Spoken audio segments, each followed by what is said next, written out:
นี่ก็เข้าเกียร์ไม่ได้นะครับสตาร์ทเครื่องก็เข้าไม่ได้ จอดก็เข้าไม่ได้ เกียร์มันล็อกแง่งนี้มันหลุดจากล็อกนี่นะจะเข้าลำบากเข้าไม่ได้ ก็แก้ตรงนี้นะ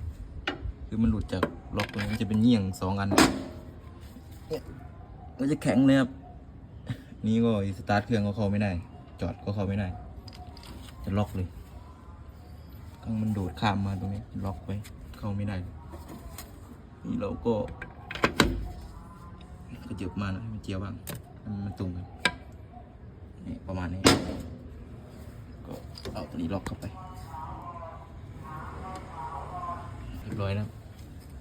นี่ใช้เบอร์10กับเบอร์12เบอร์10ไปเบอร์10มี3 ตัว1 2 3ก็เบอร์12มีตัวนึง